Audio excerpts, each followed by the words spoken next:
I never screamed when I discovered my husband's affair. I simply smiled, and that was the first mistake he never saw coming. The conference room smelled faintly of fresh coffee and polished oak, the kind of place designed to make difficult conversations feel civilized. Sunlight filtered through the tall windows, casting long golden lines across the glossy table where the final divorce documents waited in perfect order. My name was Evelyn Brooks.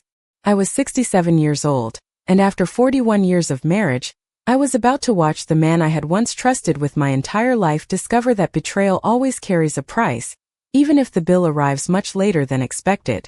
Thomas sat across from me wearing the same confident smile that had once made me believe he could solve every problem life placed before us. His expensive navy suit fit him perfectly, and he leaned comfortably in his chair as though this meeting were merely another business appointment. Beside him sat Claire Whitmore, carefully dressed in a cream-colored blazer with a silk scarf tied neatly around her neck. She avoided looking directly at me, but every now and then I noticed the corners of her lips lift ever so slightly, as if she believed the hardest part of her new life was already behind her. Our attorney, Daniel Harper, quietly arranged several folders while reviewing the final paperwork one last time. His calm expression never changed, though I had come to appreciate that silence often revealed more wisdom than endless conversation. Thomas finally looked at me and folded his hands together. "Evelyn," he said, his voice carrying the careful politeness people often use when they believe they have already won. "This doesn't have to be unpleasant. Once we sign everything today, we can all move forward." I looked down at the papers without reaching for them. The thick stack represented decades of shared memories reduced to signatures and legal language. 41 Christmas mornings. 41 wedding anniversaries. Thousands of dinners shared across the same kitchen table. Family vacations measured not in miles but in laughter. Every ordinary Tuesday evening that once seemed insignificant had somehow become more valuable than the grandest celebrations. Strange how you only understand the worth of ordinary days after someone chooses to throw them away. Claire adjusted the diamond bracelet resting lightly on her wrist. I recognized it immediately. Thomas had purchased it last spring. He told me it was an investment for our retirement portfolio. At the time I had smiled and thanked him for always thinking ahead. Looking back, I realized he had indeed been planning ahead, just not for our future together. Daniel cleared his throat gently before speaking. "Mrs. Brooks, whenever you're ready." I met his eyes for only a second before returning my attention to Thomas. There had been a time when I would have begged for explanations. I would have asked where everything had gone wrong, questioned whether 41 years could truly disappear because of a series of selfish choices. But grief changes people. It teaches you that not every question deserves an answer, and not every ending deserves a dramatic farewell. So instead I smiled. It wasn't forced. It wasn't bitter. It was peaceful in a way that surprised even me. Thomas frowned ever so slightly, almost disappointed that I wasn't crying or arguing. He expected anger because anger would have reassured him that he still mattered enough to wound me. What he didn't understand was that respect leaves quietly, long before love finally walks out the door. "You seem calmer than I expected," he admitted. "I've had time to think," I replied softly. "Sometimes that's the greatest gift disappointment can give you." Claire shifted uncomfortably, glancing toward Thomas before looking back at the table. Neither of them noticed Daniel carefully closing one folder and replacing it with another. They believed today marked the end of my story. They had no idea it was only the beginning of theirs. 3 days earlier, my mornings still followed the same rhythm they had for decades. I woke up just after 6, opened the bedroom curtains, and watched the first rays of sunlight stretch across our backyard. The old maple tree Thomas planted during our 10th year of marriage had grown tall enough to shade almost half the lawn. Every autumn it covered the grass with brilliant shades of red and gold, and every spring it reminded me that even after the harshest winters, life quietly found a way to begin again. I brewed a fresh pot of coffee and prepared breakfast for two out of habit rather than necessity. Thomas had not shared breakfast with me in months. There was always an early meeting, an unexpected conference call, or a client breakfast downtown. I believed him because trust had become second nature after 41 years together. Some people believe trust is earned. I think that after enough years it simply becomes the air you breathe.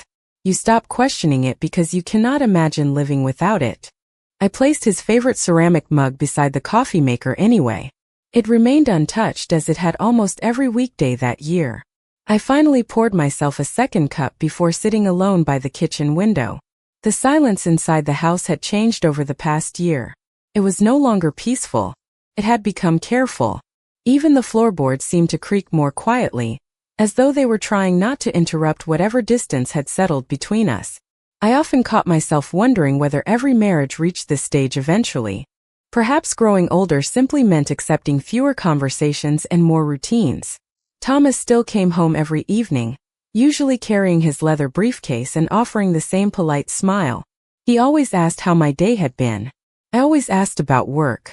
We discussed grocery lists, weather forecasts, and neighborhood news with perfect courtesy. Looking back, I realized we had become excellent roommates pretending to be lifelong partners. That Wednesday morning I decided to bake the apple pie he always requested before family gatherings.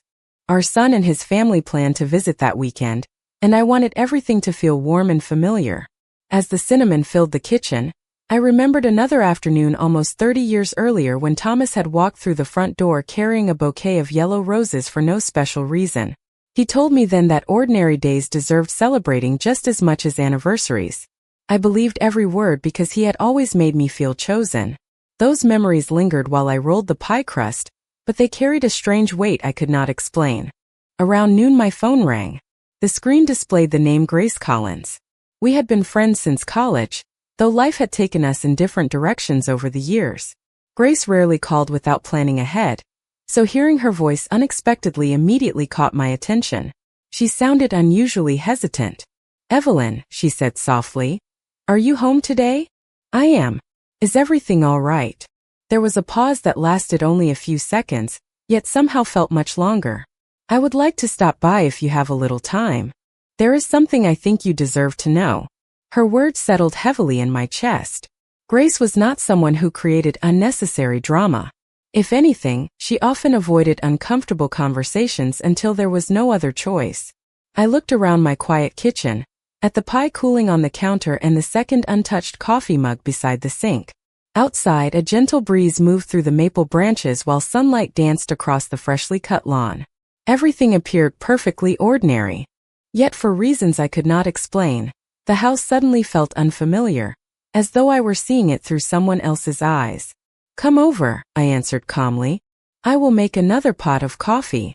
After ending the call, I straightened the living room, arranged the throw pillows, and dusted the coffee table even though it was already spotless. Keeping my hands busy helped settle the uneasy feeling growing inside me.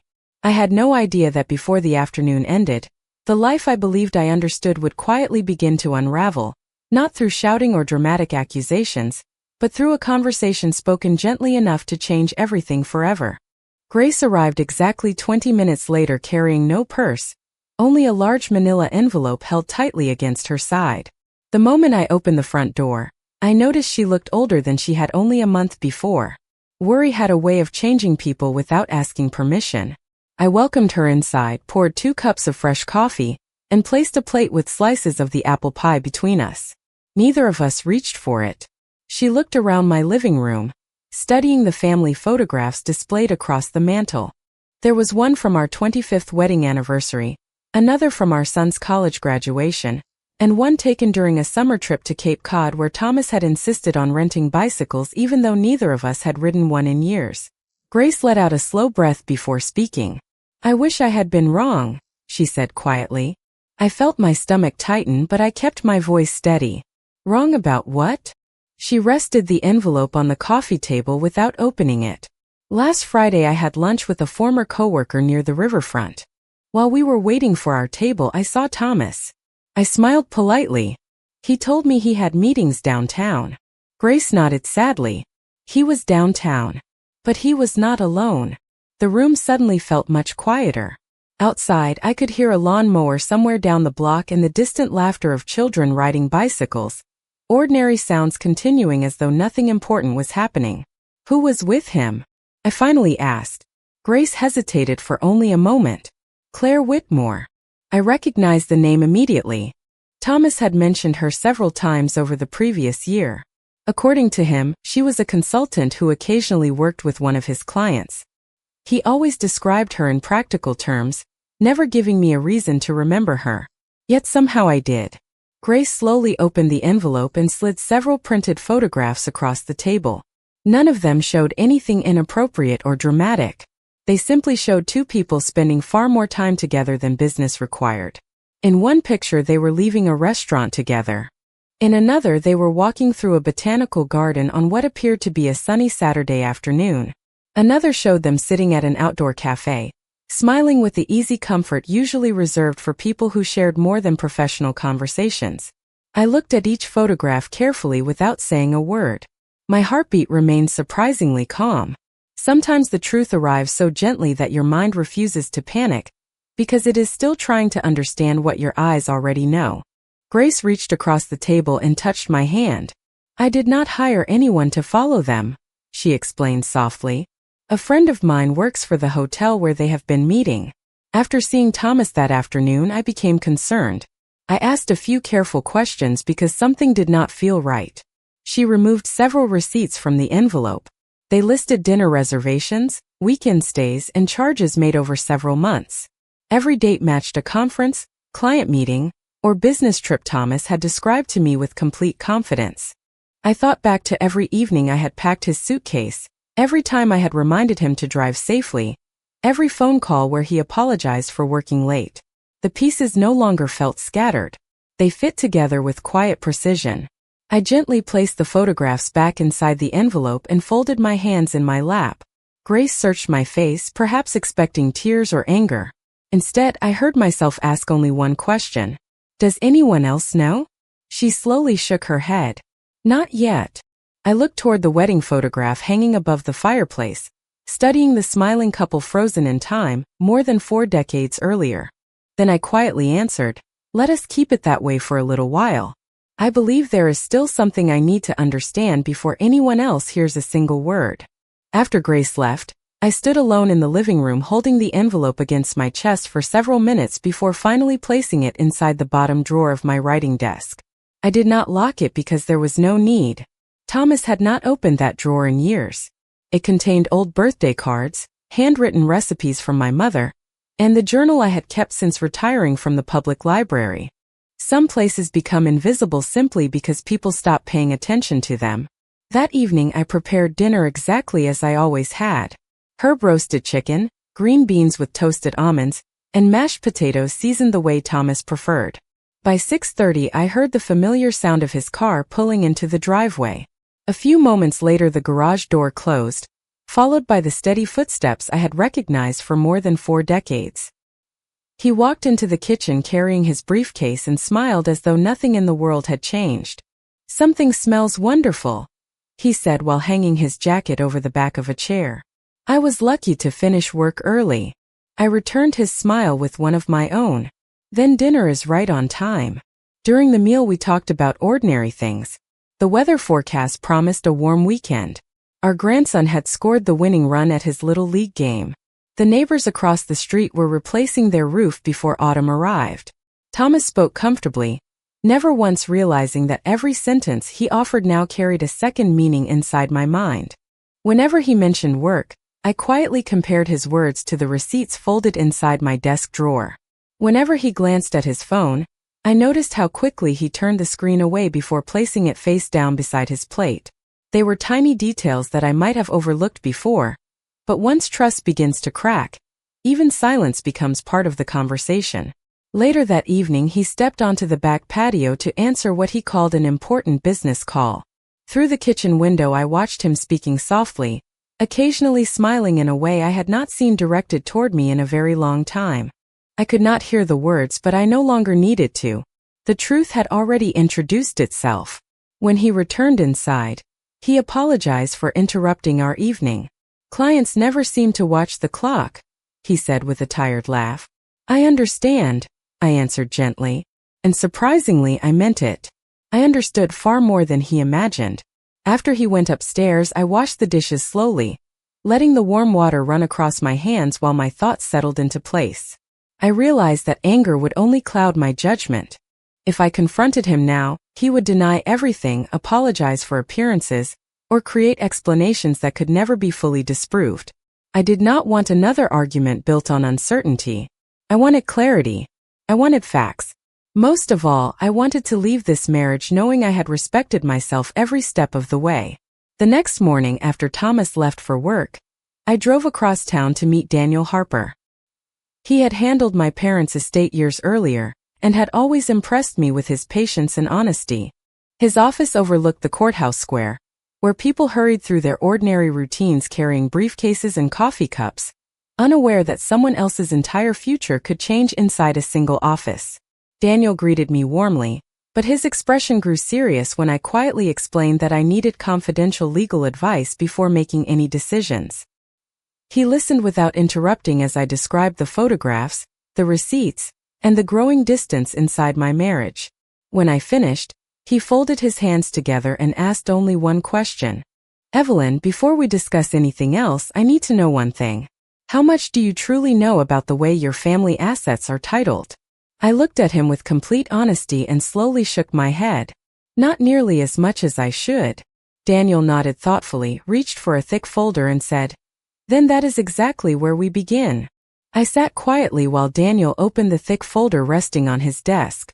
Instead of beginning with legal terminology, he spread several property records, bank summaries, and trust documents across the polished wood surface. "Thomas handled most of your finances, correct?" he asked. I nodded. He always enjoyed numbers more than I did. I handled the house, our family, and everything that made our lives feel like home. He handled investments and paperwork. Daniel gave me a thoughtful look before sliding one document toward me. That arrangement is more common than you think, but it often leaves one spouse unaware of what they actually own. He pointed to the first page. Your home was refinanced 12 years ago. Do you remember signing those documents? I thought back for a moment. We had celebrated afterward with dinner at our favorite Italian restaurant, because Thomas said the lower interest rate would help secure our retirement. I smiled faintly at the memory. Yes, I remember signing a stack of papers. Daniel turned the page. You signed them, but you also became the primary owner through a survivorship agreement. Thomas likely focused on the refinancing terms and overlooked how the ownership was structured. I blinked in surprise. You mean the house? Legally belongs to both of you today, Daniel replied. But under the way these documents were prepared, your rights are significantly stronger than you probably realize. For the first time since Grace had walked into my home with that envelope, I felt something other than sadness. It was not satisfaction. It was clarity. Daniel continued sorting through the file. There is more. He retrieved another document stamped several years earlier. Your aunt left you an inheritance that was placed into a protected trust. Those funds were never combined with your marital accounts. I stared at the numbers in disbelief. I remembered receiving a modest inheritance after my aunt passed away, but Thomas had always assured me he invested everything alongside our retirement savings. Daniel slowly shook his head.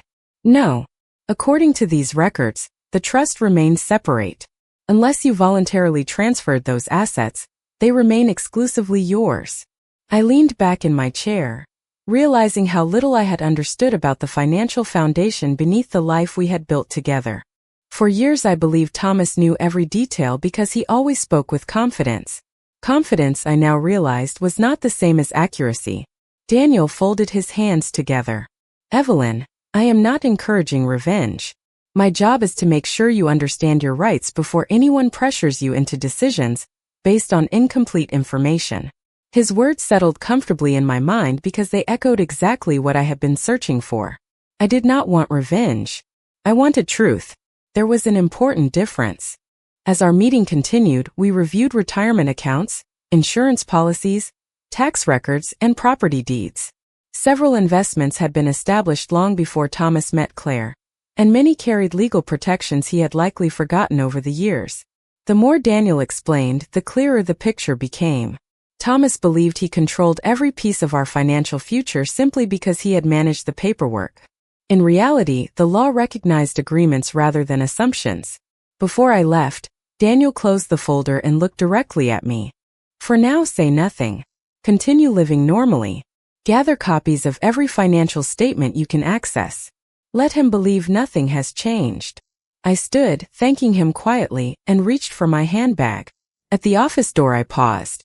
Daniel, do you think he knows any of this? He smiled gently before answering. If he did, I doubt he would be making the decisions he is making today. As I walked back toward my car beneath the bright afternoon sun, I realized something had quietly shifted inside me. Just 2 days earlier I believed I was losing everything that had defined my adult life. Now I understood that what truly mattered had never been hidden inside bank accounts or property deeds. My dignity had remained mine all along, and for the first time in months, I also suspected that the future Thomas imagined was built upon assumptions that were about to disappear one document at a time. The days that followed settled into an almost peaceful routine, at least on the surface. Every morning I greeted Thomas with the same gentle smile, asked whether he wanted more coffee, and reminded him to drive carefully before he left for work. He seemed relieved by my calmness. Whatever concern he might have carried about the growing distance between us slowly disappeared, replaced by the confidence of a man who believed he controlled every part of the story. I no longer searched his face for honesty because I had stopped expecting to find it there. Instead, I paid attention to facts. Each afternoon, after finishing the ordinary chores that had always filled my days, I quietly gathered copies of financial records exactly as Daniel had advised. Insurance statements, retirement summaries, tax returns, property documents, and bank records slowly formed an organized file inside my desk drawer. I never rushed. Patience became my greatest ally. One evening, while folding laundry in our bedroom, Thomas walked in carrying his phone with an unusual brightness in his expression. Claire suggested a wonderful idea today, he said casually while hanging another suit inside the closet. She knows a real estate agent who thinks houses in our neighborhood are selling for excellent prices. I continued folding one of his shirts without changing my expression. That is good news for the neighborhood. He laughed softly. I have actually been thinking that maybe we should sell this place someday. It is a lot of house for 2 people. I looked around the room that had witnessed birthdays, illnesses, celebrations, quiet evenings, and countless ordinary moments that had once felt permanent. Perhaps, I answered, when the time is right. My answer seemed to satisfy him because he quickly changed the subject. What he did not realize was that he had confirmed something important without knowing it. The conversations with Claire had already moved beyond companionship. They were making plans that depended upon a future they assumed was waiting for them. The following Saturday our son visited with his family. I watched Thomas laugh with our grandchildren in the backyard, helping them toss a football across the lawn beneath the old maple tree. For a moment, I almost forgot everything Grace had shown me. He still looked like the man I had married. He still carried our youngest granddaughter on his shoulders. He still smiled whenever the children ran toward him. That was the hardest part about betrayal. It rarely erased every good memory. Instead, it forced you to accept that kindness and poor choices could exist inside the same person. After everyone left, Thomas sat beside me on the back porch as the evening sky slowly turned shades of orange and lavender. You have been unusually quiet lately, he observed. I suppose I have been thinking about the future, I replied honestly. He nodded as though my answer confirmed his own expectations. That is probably for the best. Sometimes life takes us in directions we never planned. I looked toward the garden where roses continued blooming despite the changing season. Yes, I said softly. It certainly does. 2 days later Daniel called while Thomas was at work. His voice remained calm, but I could hear quiet determination beneath every word. I have completed my review of everything you brought me, he said. There are several additional documents I would like you to sign before we move forward. They will protect your interests regardless of what happens next. I thanked him and agreed to meet the following afternoon. Before ending the call, he paused for a brief moment. Evelyn, one more thing. Based on the records we uncovered, I believe Thomas is about to make a very expensive assumption. My advice is simple. Do not interrupt him. Let him continue believing everything is unfolding exactly as he planned. I slowly closed my phone and looked around the quiet house. For the first time in weeks, I realized I was no longer waiting for answers. They were already finding their way to me, one careful step at a time. The morning of the final meeting arrived with unusual stillness. I dressed more carefully than I had in months, choosing the navy blue suit I had worn to our son's college graduation many years earlier. It reminded me that life was filled with endings that quietly became new beginnings. As I fastened a simple pearl necklace around my neck, I caught my reflection in the bedroom mirror. I did not see a woman preparing to lose her marriage. I saw someone who had survived disappointment without allowing it to define her. Thomas appeared downstairs a few minutes later, adjusting the cuffs of his crisp white shirt. "Ready?" he asked with an easy smile. "Ready," I answered. The drive to Daniel's office was almost silent. The familiar streets passed outside the windows while morning commuters hurried toward offices, coffee shops, and schools. Everyone seemed busy living ordinary lives, completely unaware that inside one quiet sedan, 41 years of shared history were reaching their final chapter. Thomas turned on the radio for a few minutes before switching it off again. "After today," he said casually, "things will probably become much simpler for both of us." I looked out the passenger window. Sometimes simple and easy are not the same thing. He gave a small shrug, apparently uninterested in exploring the thought any further. Claire was already waiting when we arrived. She stood near the reception area holding a leather portfolio and greeted Thomas with a warm smile before offering me a polite nod. I returned the gesture with the same calm courtesy I had maintained throughout the previous weeks. Daniel invited us into the conference room where several organized folders rested neatly on the polished table. The atmosphere felt professional, almost ordinary, yet beneath that quiet surface I sensed expectations pulling in different directions. Thomas appeared relaxed. Claire looked quietly optimistic. Daniel remained unreadable. Once everyone was seated, Daniel reviewed the standard procedures, explaining that each document would be discussed before any signatures were requested. Thomas listened patiently until Daniel opened a folder that neither he nor Claire appeared to recognize. "Before we finalize the proposed settlement," Daniel said evenly, "there are several ownership records and trust documents that must be acknowledged because they directly affect the division of assets." Thomas frowned slightly. "I thought those issues had already been addressed."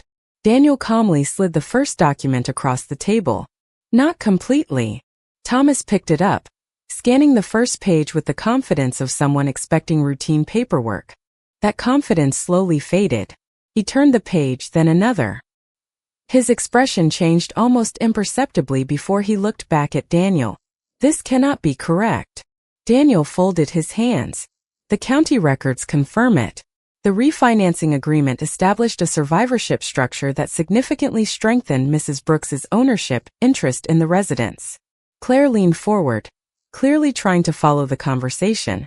Thomas quickly reached for another document, this one detailing the protected trust established after my aunt's estate had been settled years earlier.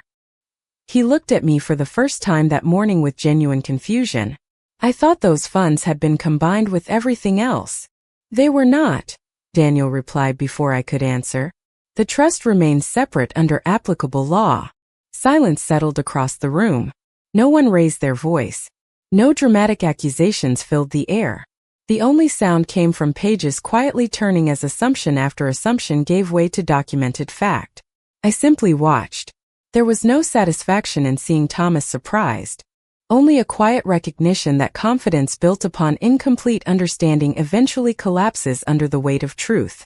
Daniel continued explaining retirement accounts, protected assets, and legal agreements signed years earlier. Every explanation narrowed the distance between perception and reality. Claire slowly leaned back in her chair, saying nothing. Thomas removed his reading glasses and rubbed the bridge of his nose before looking toward me once again.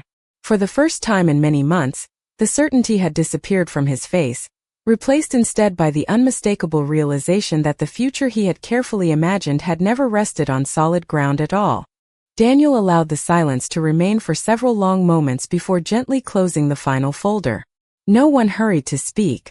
There was nothing left to argue with because every conclusion rested on signed agreements, recorded filings, and years of legal documentation.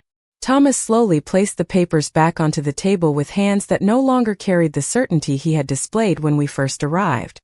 Claire looked from him to Daniel, searching for an explanation that would somehow change what had already been established. None came. Daniel spoke in the same calm voice he had maintained throughout the meeting. "The purpose of today's review is not to surprise anyone. It is to ensure that every decision moving forward reflects the actual legal structure of the assets involved. Thomas stared at the tabletop before finally looking toward me. Why did you never tell me about any of this? His question lingered in the room for a moment before I answered. Because I trusted you to understand the documents you asked me to sign. I believed we were building one future together. I never imagined I would one day need to explain those papers back to you. He lowered his eyes without responding. For the first time since this journey had begun, I saw not confidence, not frustration, but genuine regret. Whether that regret came from losing our marriage or from discovering that his expectations had been built upon mistaken assumptions was something only he could answer. Claire quietly gathered her portfolio and stood. I think I should wait outside, she said softly. No one stopped her. The conference room door closed gently behind her, leaving only the three of us. Daniel reviewed the revised settlement terms one final time. They reflected the legal reality rather than the assumptions that had shaped the earlier proposal. I listened carefully, asked a few practical questions, and signed where appropriate. My signature felt surprisingly light. It did not represent defeat. It represented acceptance. Thomas remained seated for several moments after I finished. Eventually he signed as well. His movements were slow, almost reluctant, as though each page marked the closing of a chapter he had believed would end very differently. When everything was complete, Daniel collected the documents and offered each of us a courteous nod. I sincerely hope both of you find peace moving forward, he said. Outside, the afternoon air felt warmer than I expected. A gentle breeze moved through the trees surrounding the courthouse square, carrying the scent of freshly cut grass across the sidewalk. Thomas walked beside me until we reached the parking lot. Evelyn, he began quietly, I know saying I am sorry cannot repair everything.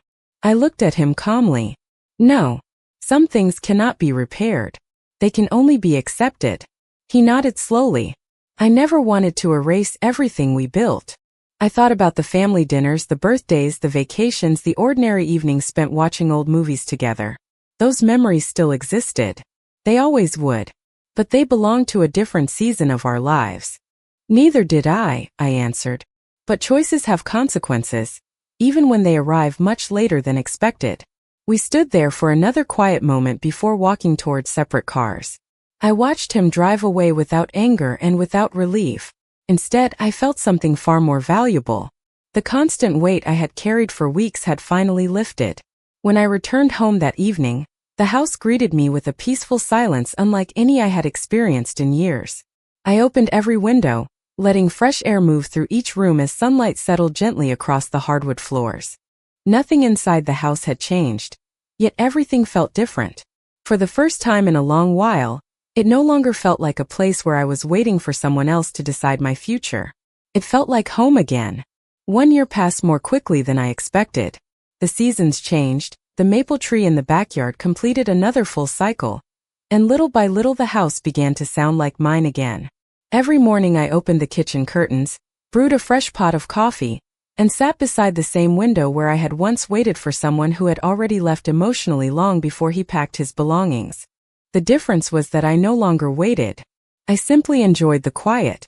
I joined a local gardening club, volunteered twice a week at the public library, and accepted invitations I would once have politely declined because I believed my place was always at home. I discovered that life after disappointment was not empty. It was simply unfamiliar until I allowed myself to live it. Grace often stopped by on Saturday afternoons, and together we worked among the roses that had somehow bloomed brighter than ever. She once laughed and said, I think your garden knows you are finally at peace. Perhaps she was right.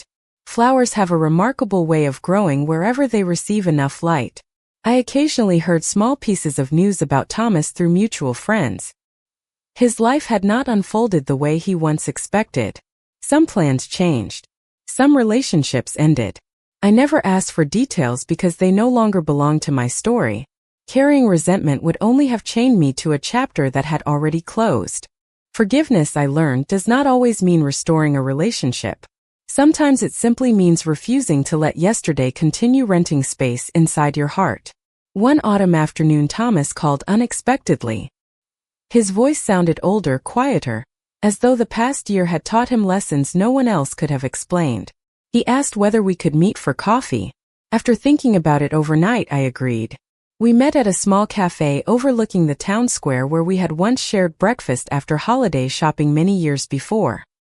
He smiled politely as I sat down across from him. There was no awkwardness, only the quiet understanding that time had changed both of us.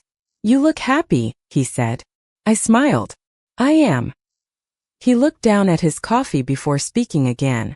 "I spent a long time believing I lost my marriage because of one terrible decision. I understand now that I actually lost it through many small choices that slowly broke your trust. I appreciated the honesty because it asked for nothing in return. Trust rarely disappears all at once," I answered gently. "It leaves one disappointment at a time." He nodded, accepting my words without argument. Before we stood to leave, he thanked me for treating him with dignity even when I had every reason to be angry. I simply wished him well and walked toward my car beneath a clear blue sky. As I drove home, I realized something that had taken me an entire year to understand. The greatest victory had never been keeping the house or protecting my financial future. Those things mattered, but they were not the true ending of my story. The greatest victory was that I never allowed another person's betrayal to determine my own character. I remained kind without becoming weak. I remained calm without surrendering my self-respect. I remained hopeful without pretending the past had never happened.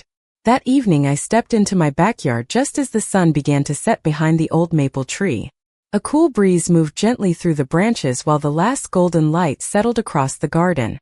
I looked at the home that had witnessed so many seasons of my life and quietly smiled. Some people believe the most valuable things we own are houses, savings, or possessions. I know differently now. The most valuable thing I kept was the one thing no one else could ever take from me. My self-respect was never for sale, and once I chose to protect it, everything else finally found its rightful place.